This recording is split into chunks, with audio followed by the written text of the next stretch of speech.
What's up, guys? Welcome to Heroes Avenue. My name is Darren, and today we are talking about Zack Snyder and Christopher Nolan's Dark Knight trilogy. And then we're going to go ahead and go over and talk about what could have happened if Disney purchased Warner Brothers and how that would influence the DC universe. So those are the two things that we're going to be talking about. I've been crazy busy. Apologize for not posting as often. I don't think any of you guys know, but I am getting married this summer, and so I'm getting married in late August, and so things are coming up very quickly. So things are a bit chaotic where I live right now. So we're chugging away, trying to knock a lot of things off of our checklist to get this wedding up and going by August. So definitely bear with me. I'm gonna try to post as much as I can. All right, so let's go ahead and talk about Zack Snyder and Christopher Nolan's trilogy. All right, so back in 2014, I think 14, maybe 14 or 15. So back in 2014, around that time, there was rumbles before Batman vs Superman came out that we could get Batman from Christopher Nolan's universe, fighting against Henry Cavill in Batman vs Superman, and that was kind of like something that was in the rumble before we got the announcement that Ben Affleck was going to be Batman. And that got a lot of people hyped because, we just finished the trilogy in 2012, I believe, of Christopher Nolan's universe. And, getting to see that kind of play out, continue on in Zack Snyder's universe was bananas to me, especially. I wanted to see more of that, especially after, seeing, Joseph Gordon-Levitt's character, Robin, become the next Batman. And I was definitely psyched to see how that would play out. But unfortunately, it didn't work out that way. They went a different direction, and Zack Snyder got to, cast his favorite Batman, Ben Affleck, to play the character. And so Zack Snyder, he recently did an interview, and he talked about this. He said, and this is basically what he said. He says, it was not 100% off the table, basically talking about, bringing in Batman from Christopher Nolan's universe into his universe. We did talk about it a little bit. The whole thing is that I think it's difficult. It would have been interesting because just doing the math, if we had done that, the Batman in this movie would have been Joseph Gordon-Levitt, which could have been cool, but Nolan, and I don't blame him, his thing doesn't get muddied by these other things touching it. It's a tight box, and I'm glad I didn't fuck with it because it's pretty nice trilogy. And I, looking back, in retrospect, that is it was a great move. I'm glad they didn't go that direction. As much as I love, that trilogy, I think it's a perfect trilogy from Batman Begins to definitely The Dark Knight and then The Dark Knight Rises. I think it's a perfect trilogy. I'm glad that, Zack Snyder didn't go that route and he did his own trilogy. Although, he was supposed to, continue on. I'm glad we got to see Zack Snyder's universe and see his trilogy play out. Because imagine if we got Joseph Gordon-Levitt's Batman, we wouldn't have gotten the warehouse scene. We wouldn't have gotten a really violent, badass Batman like we got with Ben Affleck. A lot of those things we wouldn't have gotten. We would have gotten, a very responsible Batman, which is cool. It would have been totally different, and I don't think it would have been, although critically it wasn't successful, it was still a mixed bag of reviews for Zack Snyder. I don't think this would have really changed much. I think this would have definitely devalued what Christopher Nolan built. And so, especially if you're going the route in calling Batman Robin, it just wouldn't feel natural. Just because it left off with calling, Jake Blake's character Robin.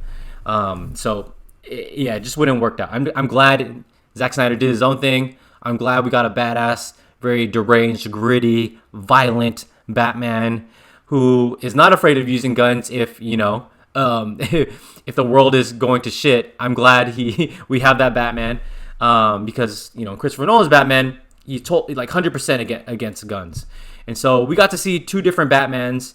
I love seeing different iterations of, these comic book characters because it brings something fresh and new although very controversial, at least we're not left bored in the movie theaters because we're like, oh yeah, we've already seen that before. I think that's a lot of the complaints with Spider-Man. I'm not gonna go down that rabbit hole, but a lot of those things is like, it's what's really new about this character with Spider-Man besides him being younger and getting his tech from Iron Man. And so I'm not gonna go down that rabbit hole. I don't want to debate with you guys on this video, but that's if you kind of see where I'm coming from. At least Zack Snyder was able to bring something new with Ben Affleck's Batman. So I'm super glad they didn't go that route, and we got to see Zack Snyder's trilogy play out. All right, so I would love to know you guys' thoughts on that. How would you guys feel if Christopher Nolan's Batman continued on into Zack Snyder's universe? Again, when I first heard about it I heard about the rumor back in 2014, around that time, I was stoked. But looking back at it, I'm glad they didn't go that route, and we got to see Ben Affleck. All right, so let me know in the comments below. So now let's go into this Disney buying Warner Brothers deal that could have happened, but because of a call was a few weeks late, it didn't happen. So let me go ahead and just read you the article. The article is from the New York Times, and I'm just going to scroll down to where it talks about it. It talks about the deal, and it says, in October 2016, shortly before Time Warner and AT&T announced their deal, Bob Iger, the head of Disney at the time, placed a call to Jeff Books, I think it's Books, the chief of Time Warner, according to two people intimately familiar with those details. The Disney leader asked Books if he'd be interested in a possible merger. It was too late, Books said. There was already something in the works. Iger wished him well and hung up the phone. Later, Iger called another media chief in hopes for forging a deal. It was Rupert Murdoch, who is the owner of Fox. And so, I mean, that would have been crazy to see, a gigantic company owning both huge, massively huge IPs, Marvel and DC. That would have been crazy. I don't know what that would mean with Zack Snyder's Justice League movie, because around that time it would have. I think 2016 they were beginning to shoot Justice League, so I don't think it would really affect the Snyder Cut at all. But it would definitely influence the movies after that. So like around the time of now, we would have seen the effects of Disney leaking into the DC properties if that was to happen. And I'm so glad that did not happen. I don't like one company owning too many, like a monopoly, right? I don't like to see that happen. It's like the whole Shake Shack and In-N-Out. People love In-N-Out, people love Shake Shack. And imagine if they're owned by the same company. That would be super weird, right? And so yeah, I'm glad that didn't happen at all. I think we could all agree that Warner Brothers is better off not being owned and controlled by Disney. Just imagine all the rated R stuff that we're getting and all the violence and adult content that we're getting with DC right now being diluted for kids and PG-13 audience. It doesn't work. It just doesn't work. But that's also the argument with X-Men. A lot of people like the fact that people love Logan. People love the fact that there were Fox was starting to play in this genre box with their X-Men films, and they were just getting good, right? And so a lot of people feel like Disney is not going to do X-Men justice. A lot of people think it's going to just be for kids, but time and time again, Disney has proven, or I guess Kevin Feige has proven, that they are able to create a really well put together story, cohesive, and makes a lot of money. And they're very successful. They're very good at that.